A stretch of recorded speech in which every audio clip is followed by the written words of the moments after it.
damos la bienvenida a un nuevo episodio del podcast Futuro del Trabajo, un podcast desde el que analizamos las tendencias emergentes en el mundo del trabajo y la gestión de personas en las organizaciones.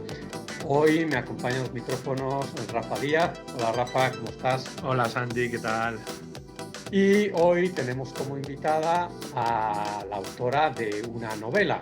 Puede sonar algo un poco diferente de las entrevistas que solemos hacer en este podcast, donde normalmente hablamos con personas que comparten con nosotros los resultados de sus investigaciones o consultoras que hablan de informes que han realizado sobre temas relacionados con el mundo del trabajo.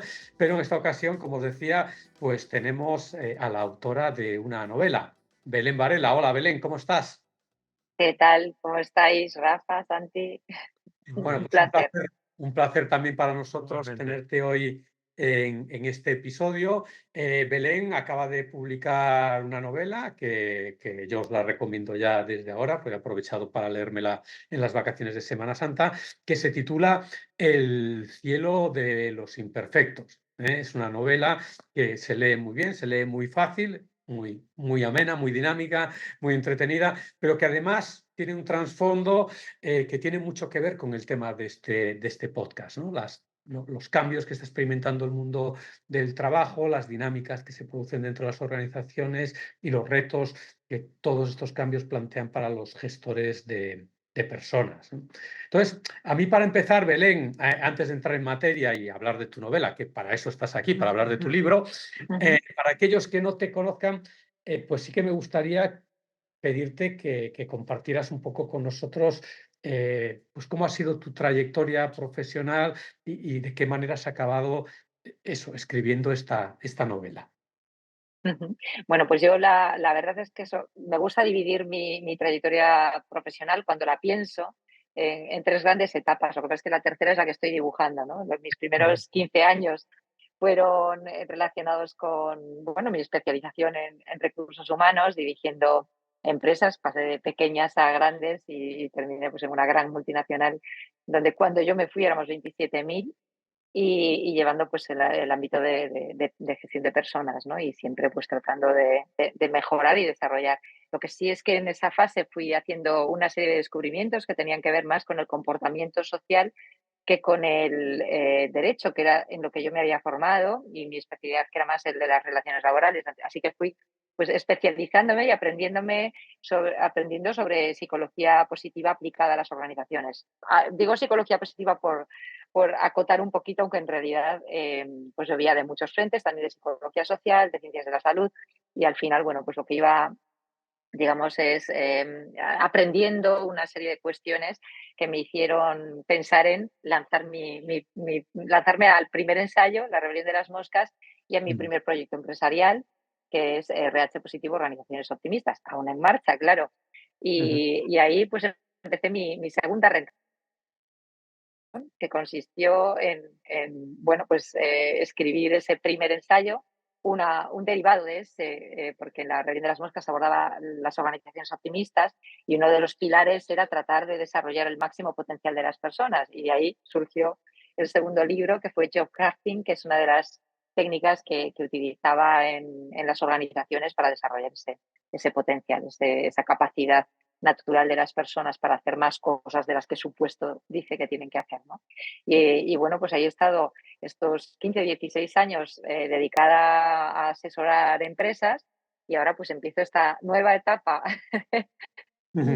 profesional en donde pues además de hacer esto estoy pues más dedicada una parte importante de mi tiempo pues lo dedico a mi trabajo como Talent Advisor en Visual MS, la mejor empresa para trabajar de Galicia, una de las mejores de España, que bueno, pues he tenido la suerte de que me pidan que les acompañe en el camino de su desarrollo y estoy bien en ello, ¿no? Haciendo la función que más me gusta del planeta, que es escuchar. Soy el momo de la organización para desarrollar ese talento, ¿no? Y bueno, pues en este nuevo reto, en esta nueva etapa, que espero que, no sé si serán 15, pero que sean muchos más, ojalá. La edad de jubilación me pone un freno, pero yo creo que no me lo pondré. sobre todo en esta faceta de escribir, ¿no? mm, Porque pues, bueno, digamos, cómo surgió, surgió la idea de una novela cuando, fíjate, estaba ya recién publicada La Rebelión de las Moscas hace más de 10 años, hace 14, 12, 13, bueno, por ahí, y empecé a hacer digamos, a crear un personaje con su problemática y sus aprendizajes. Y a partir de ahí, bueno, pues fue creciendo en mí esa necesidad y, bueno, pues aprendiendo a esta nueva etapa de escritora de novela que la verdad me ha gustado mucho. He tenido que, digamos, aprender otra forma, porque claro, en el ensayo eres tú quien domina lo que está escribiendo y en la novela es ella la que domina lo que vas a escribir. Es decir, no hay un guión, bueno, hay un guión, hay una estructura, hay una idea de lo que va a pasar, pero luego el momento creativo es completamente diferente. Tú no tienes un contenido que rellenar, sino que hay todo un proceso creativo en el que es la propia historia la que va tirando de ti y va sacando pues nuevas cuestiones que no habías ni pensado que iban a suceder, ¿no? Oye, Entonces, aprendiendo. Ahora soy aprendiz. Bueno, todos somos Claro, aprendices, claro. ¿eh? Y malo el día que dejemos de serlo. Claro. Eso digo yo, efectivamente. Oye, Belén, una pregunta. O sea, ¿cómo surge el personaje, no? Porque dices que al final toda la novela, bueno, pues es casi que la construye el personaje central, ¿no? Sí, Es sí, sí, sí, una absolutamente. abogada de Sí, éxito que luego, bueno, pues le pasan mil cosas a lo largo de las páginas de tu libro. Pero, ¿en qué medida surge, o sea, este personaje surge de lo que tú observas o de lo que tú habías observado durante esas otras etapas previas en tu carrera profesional que has descrito, ¿no? claro. ¿Hay alguna Pues observación, alguna persona Claro. concreta que conocieras que haya influido, ¿no? Claro, serían como los orígenes de Claro, Olvido, ¿no? ¿de dónde ¿Dónde viene de Olvido? los orígenes de Olvido. Pues mira, Olvido nace, primero nace como una idea, es decir, es esa, os digo la verdad, o sea, la editorial Ediciones B, cuando publiqué la primera, me dijo, oye, ¿por qué no escribes un libro de autoayuda para las mujeres porque eres un ejemplo, me dicen, ojo al dato, ¿eh? Un ejemplo, porque claro, madre de familia numerosa, directiva en una multinacional y que encima tienes tiempo de escribir, ¿cómo es posible? No tienes que escribir a las demás. Y yo dije, yo, perdón, o sea, yo, ejemplo de qué es, y yo lo que hago, y dice, ¿cómo haces para llegar a todo? Yo lo que hago es no llegar a nada. Esa es la gran realidad, ¿no? Y lo que tengo es que convivir con eso. Y ahí surge un poco esa sensación que yo percibo en muchísimas personas, especialmente quizá en las mujeres, y creo que esa es una parte de la problemática que trata la novela, ¿no? De cómo está la mujer en el mundo laboral y en la sociedad en general, esa sensación de insuficiencia, de no llegamos a todo, no llegamos a todo. Y yo veía y veo muchas personas a mi alrededor con un sentimiento de culpa terrorífico. Yo misma en muchos momentos he tenido esa sensación de no llego a los baños, no llego al trabajo todo lo que querría. O fíjate, más que no llego, porque creo que una de las cosas que me ha enseñado a mí la maternidad y que veo que enseña a mucha gente es a la eficiencia, es decir, no pierdo el tiempo en tonterías porque tengo muy pocas horas y en esas pocas horas tengo que hacer el tope, el máximo posible de mi productividad. Entonces creo que me he hecho mucho más productiva Mm, y creo que a muchas personas da igual que sea la maternidad. Y hago un paréntesis. Eh, yo tengo una hija que hacía entrenamiento de competición y a la vez estudiaba el bachiller y sacó matrícula de honor. Quiero decir, ¿qué le hace entrenar en competición? Pues le hace tener que organizar muy bien su tiempo porque todas las tardes las dedicaba 3, 4 horas a ese entrenamiento, ¿no? Entonces, al final, cualquier persona que tenga un tiempo fuera del trabajo, digo, ocio activo, pero me da igual que llamemos ocio, que le llamemos afición o lo que sea, se vuelve más productiva. Pues claro, la maternidad más aún porque está llena de imprevistos y esa gestión de la improvisación, eso y una habilidad para la alta dirección es una metacapacidad de la alta dirección, ¿no? La capacidad de improvisar, que el mundo es demasiado volátil, demasiado cambiante, ¿no? Entonces, bueno, pues yo me daba cuenta de que pues, muchas mujeres se sienten insuficientes cuando en realidad sí es suficiente lo que están haciendo. No es suficiente, es excelente. Entonces, digamos, quise reflejar esa idea y ahí surgió un poco la idea de una persona que está pues, en un puesto de alta dirección, o bueno, en este caso de alta especialización profesional, que es la abogacía en optimización fiscal o lo que vulgarmente se llama paraísos fiscales también. Bueno, no solo paraísos fiscales, pero también paraísos fiscales. Y esta persona, pues en un momento dado, se tiene que enfrentar a otro tipo de abogacía, ¿no? Y también aprovecho para caricaturizar dos mundos en la abogacía que son completamente diferentes en cuanto a la forma de ejercer la profesión, en cuanto al contenido, en cuanto a la valoración que la sociedad tiene de esa abogacía. Y entonces, bueno, pues digamos que surgió así un poco la idea abstracta y de repente, pues un día escuché en mi cabeza, me llamo Olvido y mi nombre viene de una flor.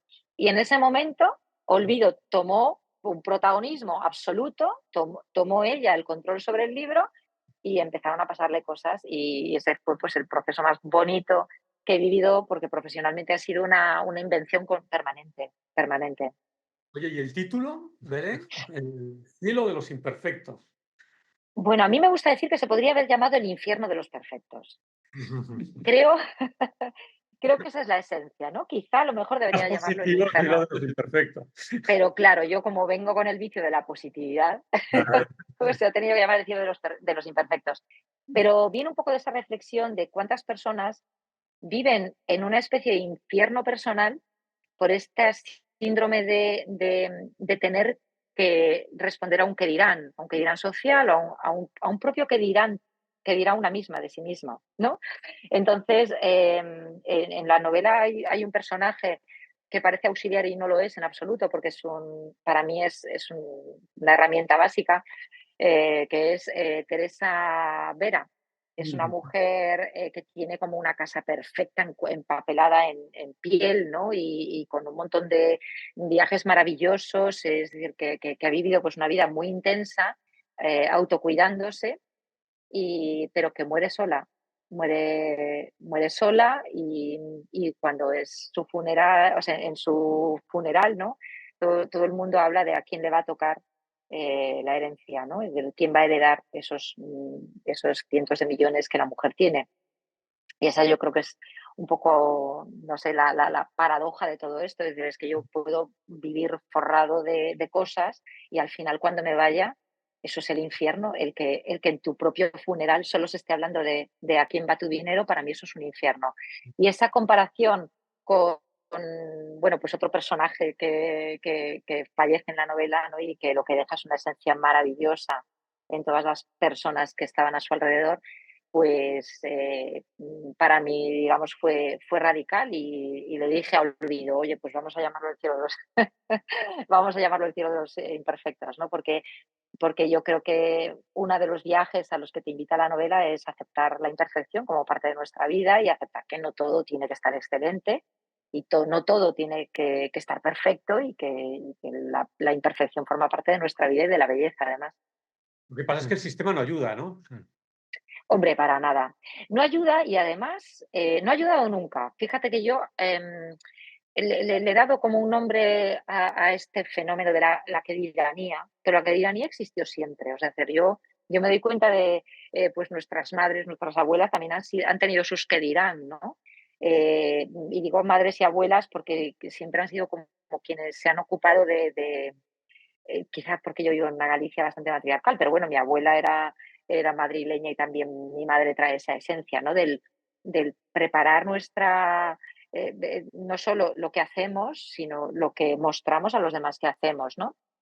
Y esa tiranía del que dirán, hoy día está extremadamente potenciada, amplificada por las redes sociales y además de una forma muy dañina, porque todo se hace a través de un filtro, que es el filtro de la propia red, de las imágenes que proyectas, y nos pasamos el día pues intentando captar el mejor atardecer, el mejor amanecer y mi mejor cara.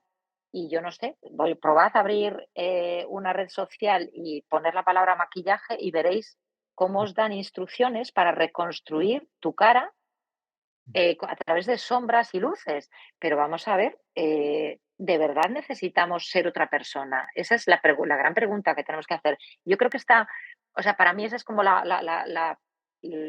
uno de los ejemplos que vemos y que a mí me parece indignante, pero realmente podemos encontrar cientos y no sé, abre la red profesional por excelencia, por lo menos para mí es la que mejor navego, ¿no? En LinkedIn y tú ves cómo las personas están tratando de construir una imagen de sí mismas, ¿no?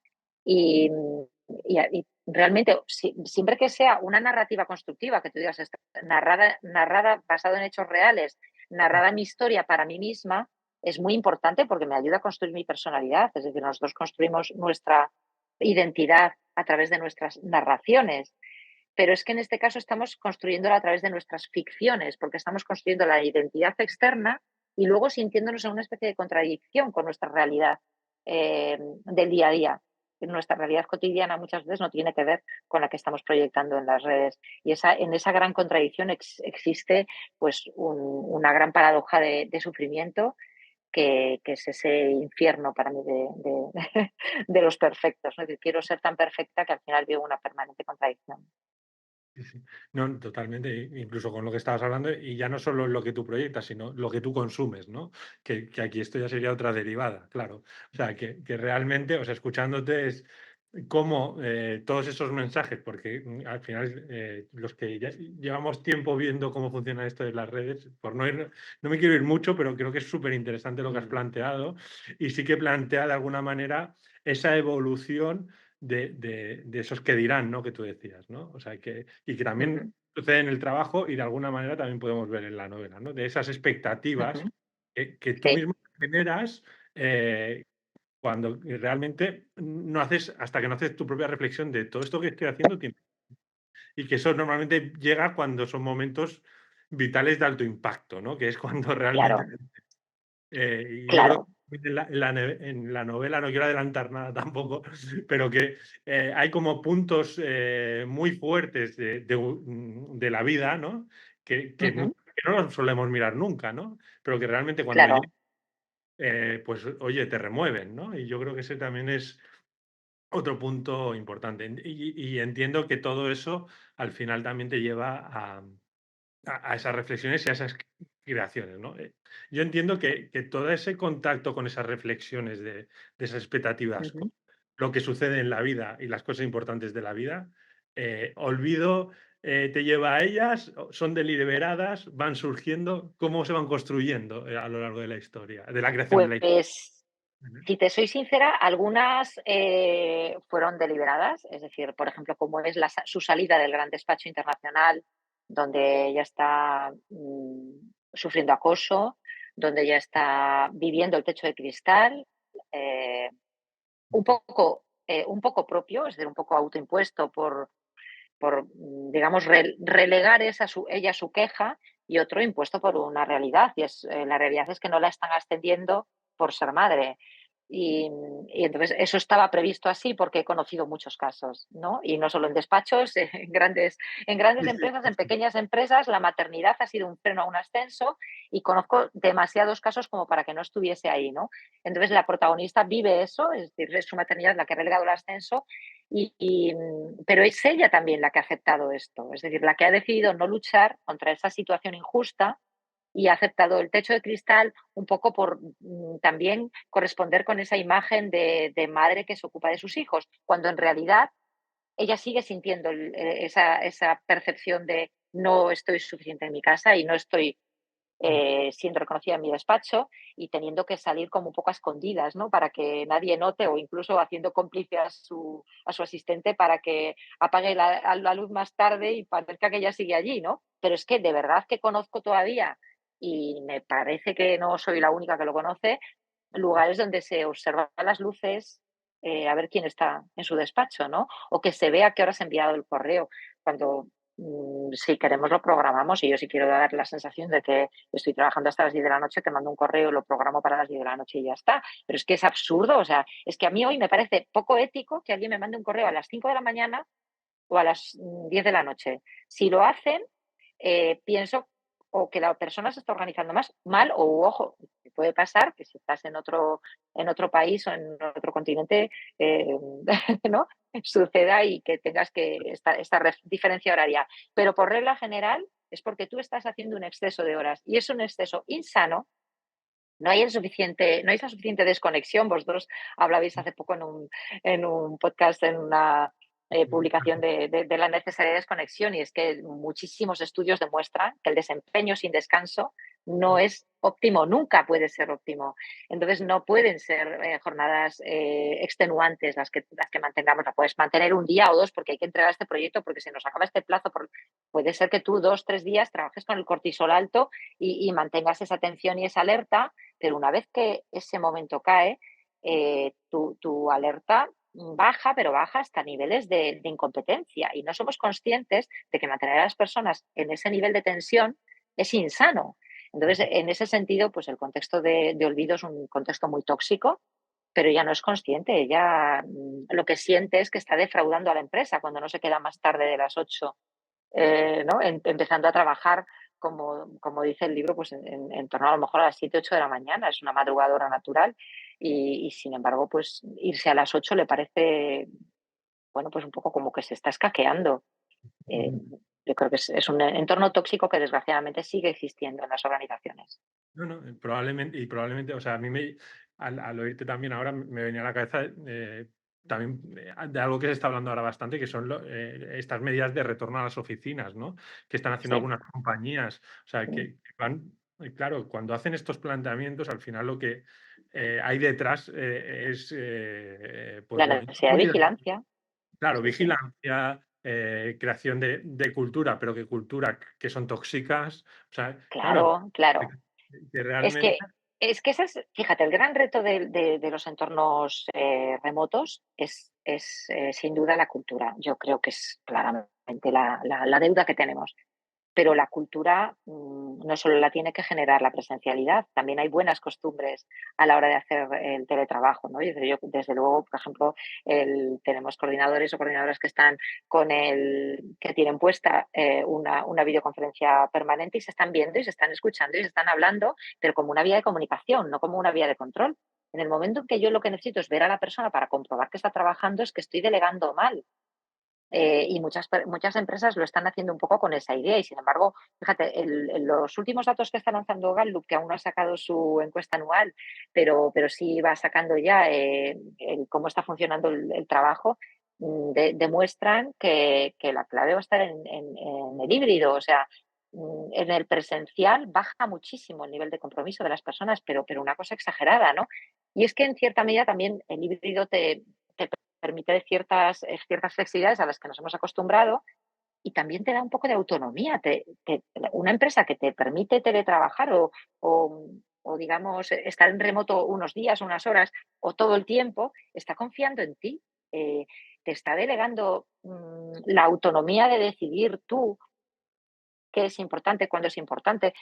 Pero no puede ser que en pleno siglo XXI no dejemos a la persona adulta vivir en su adultez, estemos dudando de su capacidad para resolver. Si yo estoy dudando de tu capacidad para resolver, entonces es que no eres la persona para trabajar conmigo y lo que me estoy equivocando es en el contrato. No. Entonces, yo creo que eso hay que cambiar la cultura de otras maneras y, desde luego, hacer mucha presencialidad ocasional para conocernos, para querernos, para abrazarnos, bueno, esto parece un poco friki, pero me refiero en el sentido profesional de vernos, conocernos, de crear entornos seguros, psicológicamente seguros, pero no en el sentido de control que muchas empresas quieren hacer, ¿no? Yo creo que eso tenemos que cambiar la mentalidad totalmente, totalmente.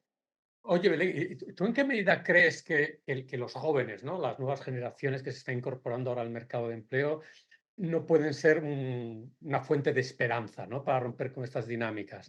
No, lo digo porque, a ver, sí que es verdad que los jóvenes, pues mira, sufren mucho más que igual personas de otras generaciones, eh, Ujú. la influencia de estas redes sociales, ¿no? Sí, Por cara, etcétera, etcétera. Pero sí que es verdad que cuando hablamos con personas más jóvenes que se están incorporando ahora al mercado de trabajo, ves que tienen otra perspectiva distinta de este tipo de dinámicas, ¿no? Directamente es que no las entienden. O sea, claro. de cuestiones dicen, es que esto no tiene ni pies ni cabeza, es un verdadero absurdo. Y además, esto se produce en un contexto de mercado de trabajo donde estos segmentos, ¿no? Más jóvenes de la población activa pues son más pequeños, son más estrechos, con lo cual pues tienen más donde elegir y las empresas menos, ¿no? Con lo que, digamos, se Claro.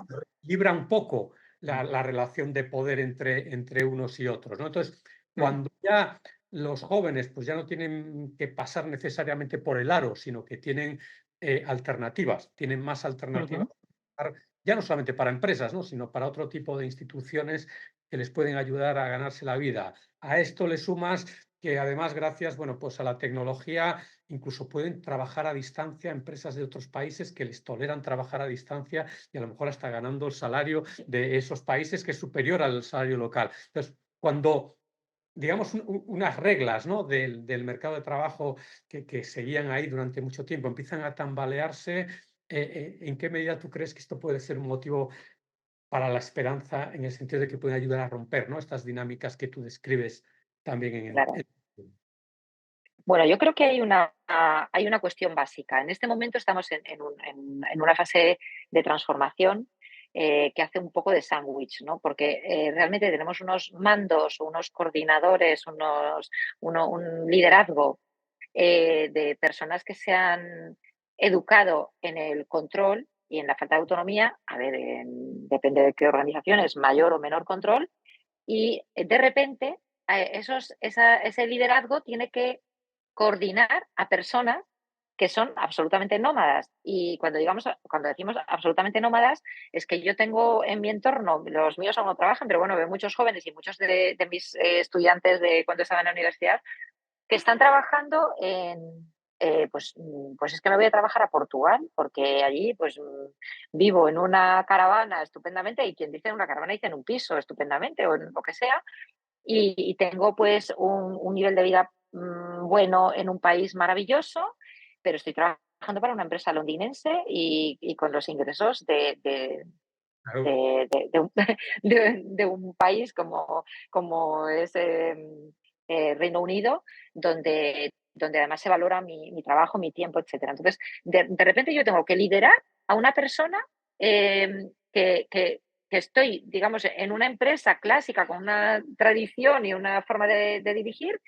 y resulta que la persona está a no sé cuántos kilómetros y entonces eso es muy difícil. Pero estos jóvenes ya están también haciendo, digamos, adquiriendo el peso, la experiencia como para poder liderar.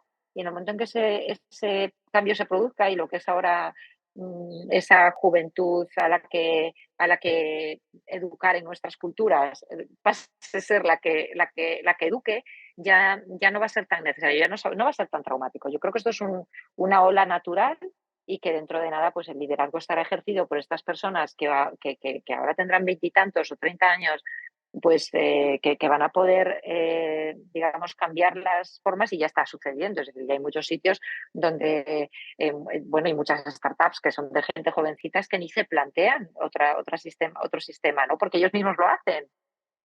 Entonces, bueno, y no tan jovencitas, quiero decirte que yo no veo a Alfonso Gutiérrez, CEO de Visual, planteándose ir todos los días a un super despacho de madera lleno de libros y sentándose cada día allí con su puerta abierta, eso sí, para que todo el mundo entre. No, no, yo creo que eso ya no existe. A mí me encanta reunirme con la gente dando un paseo, por ejemplo, y eso no lo puedo hacer si estoy en un polígono industrial. Entonces, sí lo puedo hacer si estoy en un lugar donde tengo un bosque cerca y puedo quedar con la gente y dar un paseo en vez de tener que sentarme en un despacho con todos los límites que ello supone para mí, ¿no? Para mis ideas, para mi pensamiento, para la creatividad.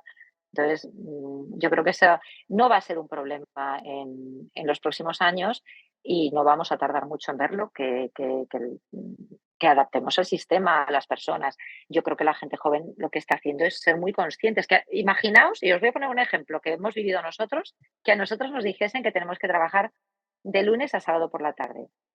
¿Quién de vosotros aceptaría? Rafa, Santi, o sea, os iríais a trabajar a un sitio donde tenéis que trabajar 9, 10 horas de lunes a sábado por la tarde. No, quieres tus mínimo 2, si no 2,5 días libres y dentro de nada 3. ¿Y por qué no?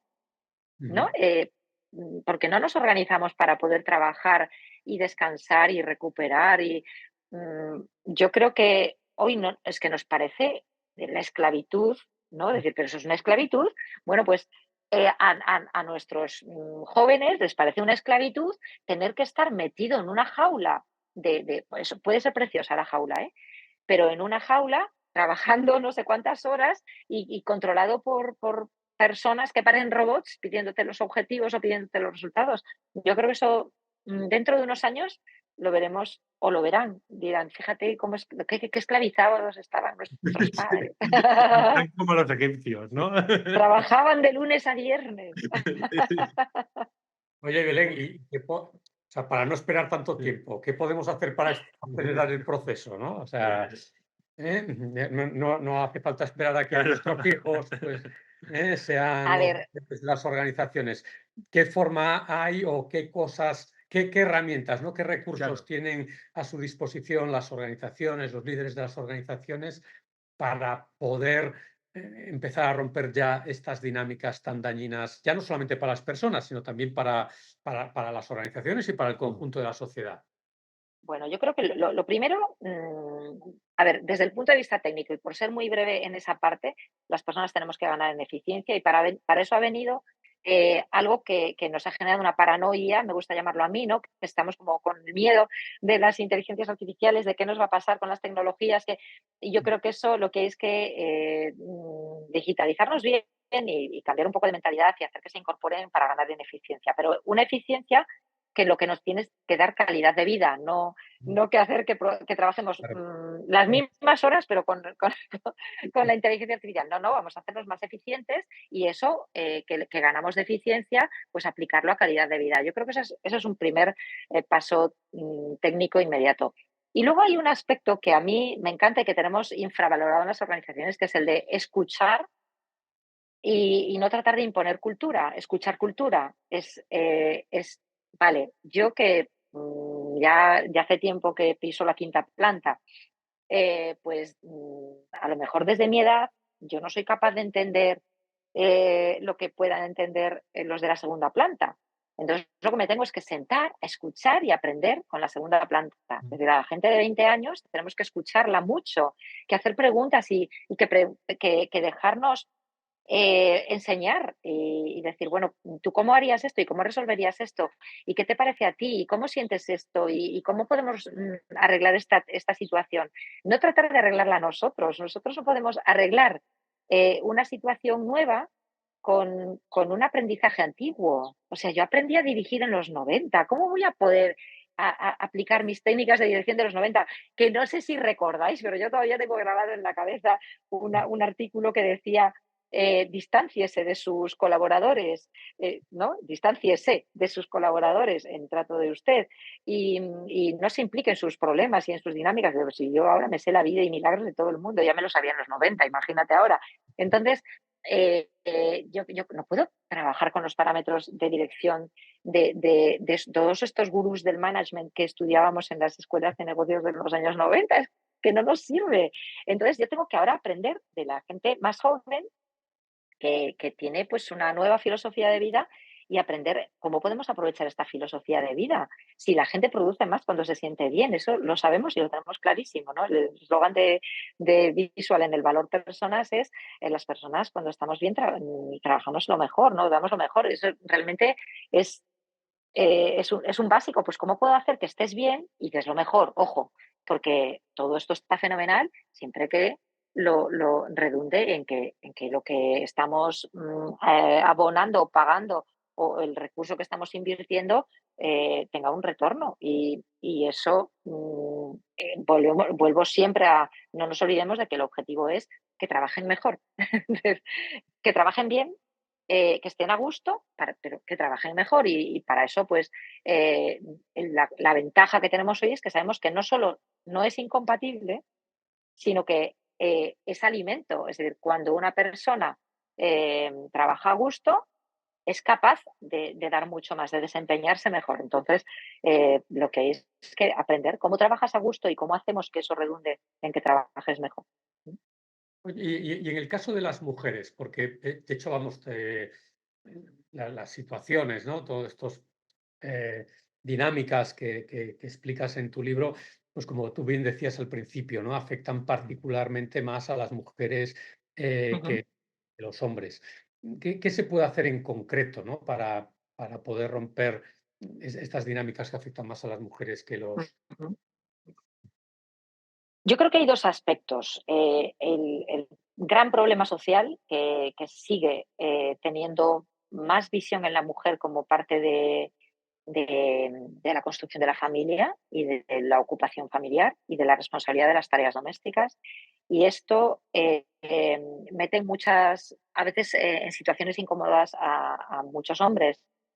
Digo hombre como pareja, estoy hablando de la visión clásica social y muchas veces pues se asume ese rol de uno es el que trae el recurso económico, otro es el que hace la labor doméstica, incluso aunque ese otro también tenga su recurso económico.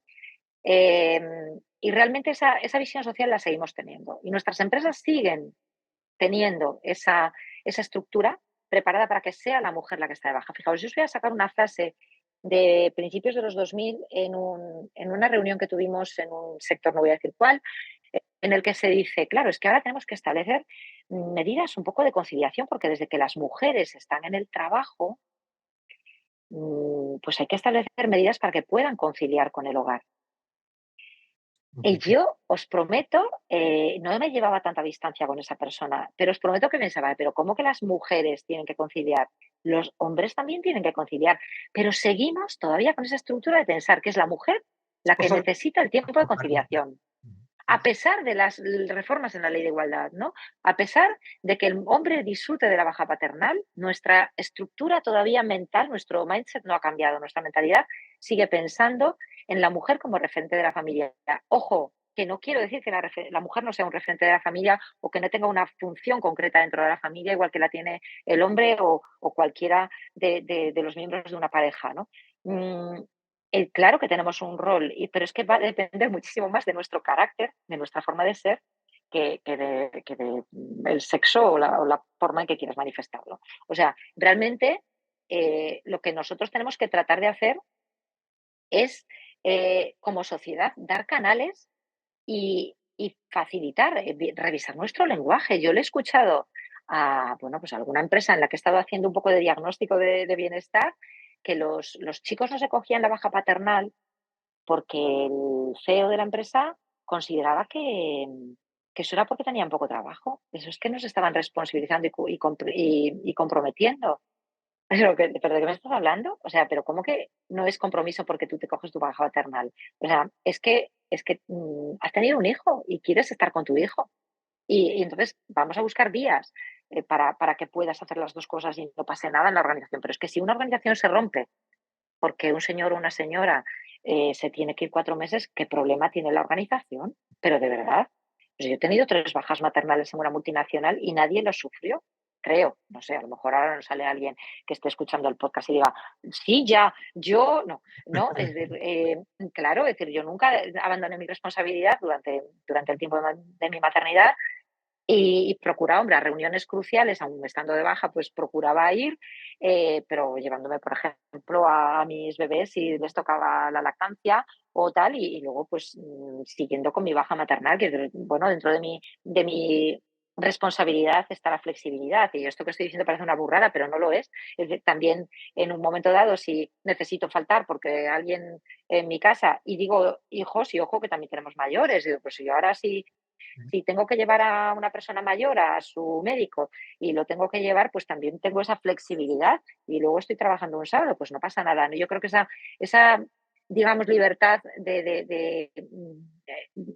o esa cierta autonomía que le demos a las personas para conciliar, pues de la misma manera que si una persona está participando en algún tipo de competición y quiere irse a correr la maratón de Nueva York, tengamos la flexibilidad de permitirle que se vaya a esa maratón que es su sueño, o sea, que no lo hagamos incompatible con el trabajo, por Dios. Pero yo creo que eso empieza por ahí, porque la sociedad y en concreto nuestra responsabilidad de nuestras políticas de recursos humanos o nuestras estrategias de personas incluya esa nueva mirada hacia la compatibilidad de la vida en todos sus aspectos, trabajo y persona, no están separados, que hablamos de conciliación de la vida personal y familiar, perdón, laboral y familiar, no, es que es una sola vida y tenemos que tener todos los aspectos, digamos, adaptados y completos, ¿no?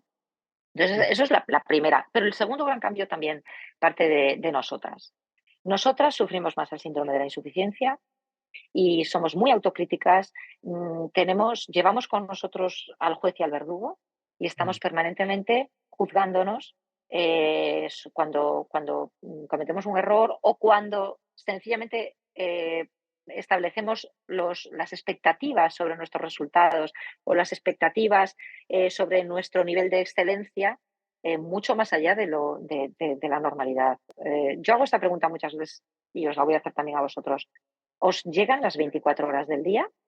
O sea, ¿no tenéis la sensación de que a veces necesitaríais 2 o 3 más? Sí, claro. Claro.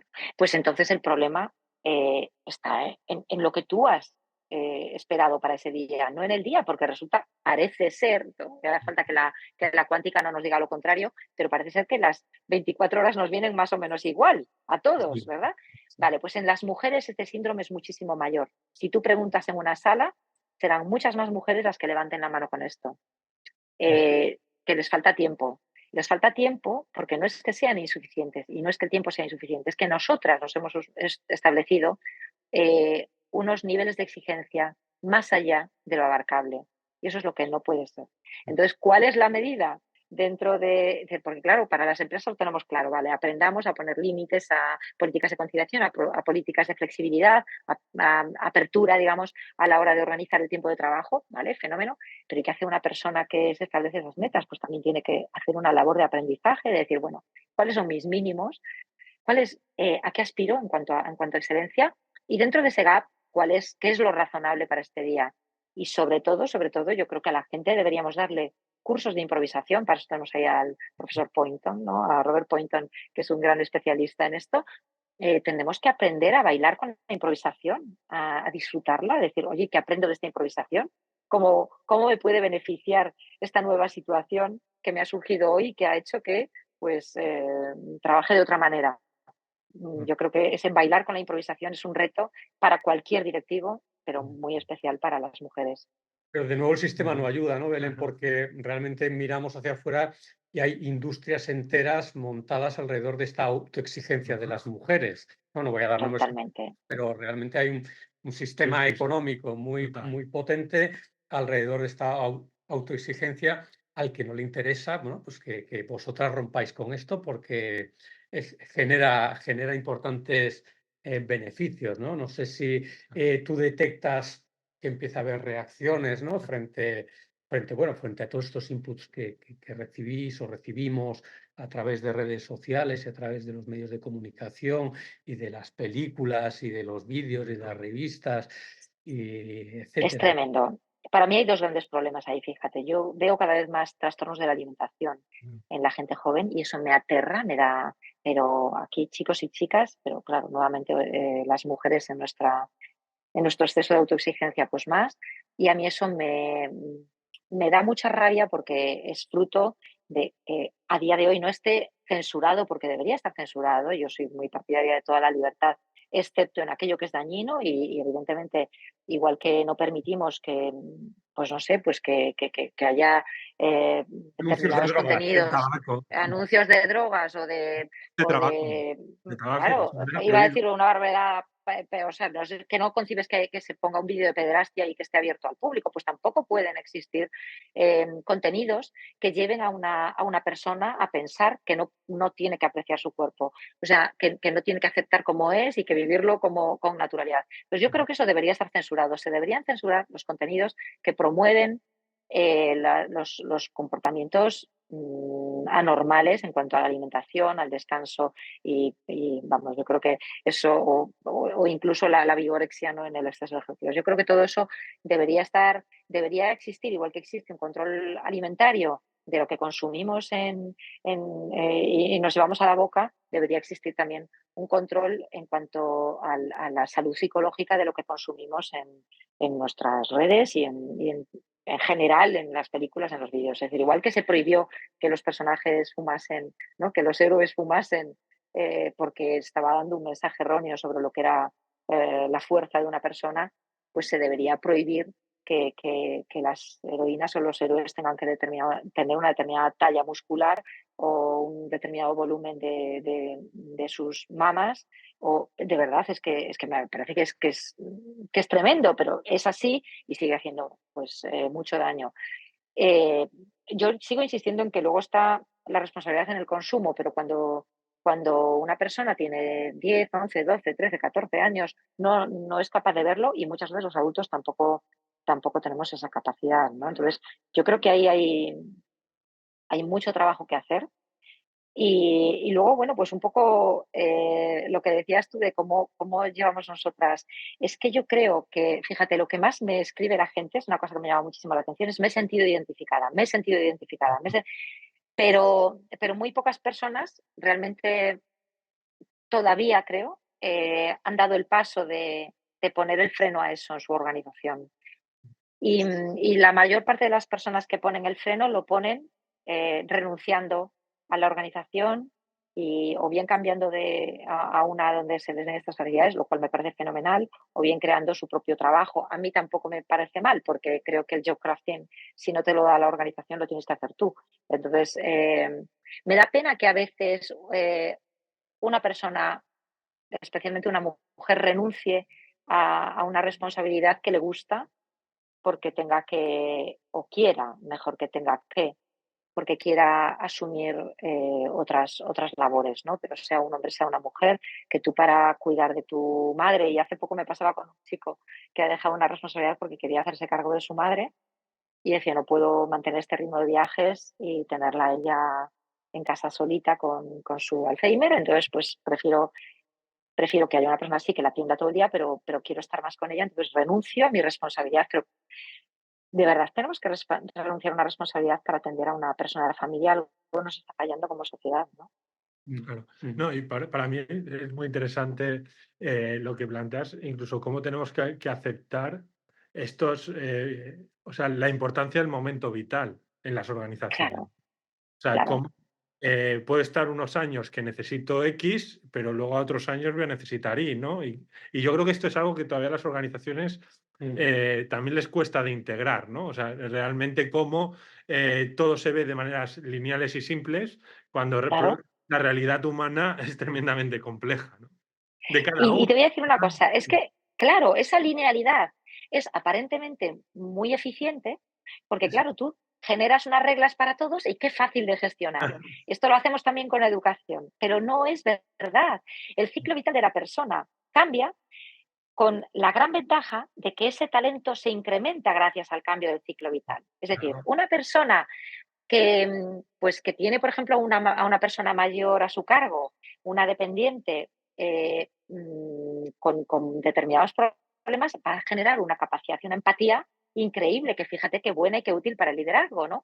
O quien te dice eso, quien tiene que gestionar a una tropa de hijos, ¿no? Como nos ha pasado a los que tenemos familia numerosa, pues también aprendes una capacidad de optimización de procesos, de gestión, de delegación, que también es óptima para el liderazgo. Y quien dice para el liderazgo, para la gestión de problemas complejos, por ejemplo, ¿no? Es decir, cuando tú tienes varios pediatras enfermedades en marcha con sus medicaciones, etcétera, pues tienes así una serie de complejidades que luego te ayuda a crear. Yo las plantillas que me creaba en su momento para administrar la medicación de mis hijas, las puedo aplicar perfectamente para organizar turnos de trabajo en otras cosas. Es decir, quiero decirte que al final todo eso es talento en crecimiento y es un talento singular porque depende de la singularidad de cada individuo con sus circunstancias. Entonces, cómo cada una de esas personas va procesando, asumiendo, evolucionando. Otras personas eso pues lo viven como un agobio y lo que necesitan es liberar tiempo. Si nosotros fuésemos capaces de singularizar y de hacer políticas individuales, aprovecharíamos todo ese talento. El problema está en que, claro, es más optimizador crear una política lineal y entonces, bueno, pues yo creo estas reglas para todos. Pero esas reglas se acaban convirtiendo en algo perjudicial porque resulta que desaprovecho muchísimo talento. Eso lo habíamos hablado el día que hablamos de cómo funcionaba el job crafting. Claro, si tú metes en un puesto de trabajo que tiene unos límites a una persona, todo lo que ella sabe hacer fuera de esos límites lo estás desperdiciando. Entonces, yo creo que debemos cada vez más acotar el liderazgo a entornos muy pequeñitos, ¿no? Es decir, tener pues a tu cargo 6, 8, 10 personas máximo, de las que lo sepas todo y que no tiene por qué ser un cargo de mando jerárquico como lo entendíamos en la antigua usanza, sino como una especie como de tutores internos, de padrinos internos, de madrinas, personas, me da igual cómo las llamemos, que se encargan de saber todo sobre esa persona, de su crecimiento, de su desarrollo y que sean capaces de canalizar todo el talento y de utilizarlo. A mí me parece que todo lo demás es desperdicio y si tú crees que tener a una persona a cargo de 6-8 en tu organización es caro, estás perdiendo muchísimo recurso que no estás utilizando. Nosotros ahora que sacamos en Tramontana el curso de equipos, liderar equipos pequeños para hacer culturas grandes, está basado precisamente en esto. Es decir, no queremos personas que lideren más de 10 a su cargo, porque lo que vamos a aprender es a desarrollar todo el talento de una persona bueno, que sea realmente capaz de entender, de empatizar y de sacar lo mejor de cada una de esas personas. Es que multiplicas muchísimo el talento, es una cuestión exponencial. Sí, sí, totalmente. No. Mm. Bueno, pues estaríamos hablando aquí, yo diría, toda la mañana. Lo que pasa es que, bueno, pues estas conversaciones tienen Claro. que tener Un fin.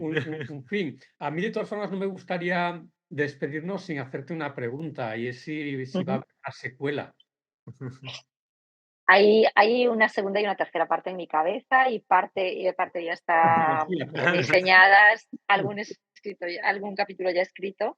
Y sí, va a haber segunda y tercera parte porque como que la historia me lo pedía y también un poco parte de esa evolución, ¿no? de un ser humano, de una persona profesional que tiene pues cambios vitales. Ha habido muchísimos asuntos que he tenido que dejar que eran súper interesantes. En cuanto ya ejerce la abogacía, hay bueno, pues lo sabéis que lo habéis leído, pues hay muchos temas que son interesantes, ¿no? En cuanto a las problemáticas que tenemos bueno, en la calle y me he dejado muchos porque si no se hacía demasiado largo, ya me iba así a una novela pues con cierto volumen, pues no quería pasarme tampoco, ¿no? Y que tampoco se perdiese el hilo de la trama principal. Pero sí que me he dejado asuntos que me apetecía y luego pues esos cambios vitales también los quiero tratar y entonces bueno pues está esa segunda y tercera. Lo que pasa es que en el medio se me ha colado otra idea y no sé qué va a pasar. Que no me llegan las 24 y no me llegarían 48 Hay que poner para freno. escribir. Claro que sí, claro que sí, claro que sí. Oye, Muy pues, bien. pues agradecerte muchísimo este tiempo, desearte mucho éxito con la novela, mucho éxito en ventas y también mucho éxito en el sentido de que ayude a muchas personas no solo a sentirse identificadas con el personaje, sino a hacer algo, ¿no? Para Claro, romper a Exacto. reflexionar para empezar a actuar, ¿no? Reflexionar para actuar, efectivamente. Y la reflexión por reflexión no nos sirve, tenemos que empezar a actuar, ¿no? Bueno, yo saqué ahí esa pequeña constitución que tiene una serie de principios que habéis ido leyendo, Sí, que sí, sí, están ahí. cada capítulo va encabezado por un artículo de ley general, o sea, de legislación real, pero también le fui colando una serie de artículos de la Constitución de la Vida Próspera, que son esa especie de pautas que tenemos que tener en cuenta para nuestro día a día. Pero yo digo, todas esas pautas que las plasmemos en leyes especiales, ¿no? ¿Yo qué hago en mi día a día para aplicar esa Constitución de la Vida Próspera? Esa es un poco la idea, que vayamos tomando acción. Pues ojalá sea así, Belén. Muchísimas gracias. Muchas Gracias a vosotros, ha sido un lujo de conversación. Muchas gracias.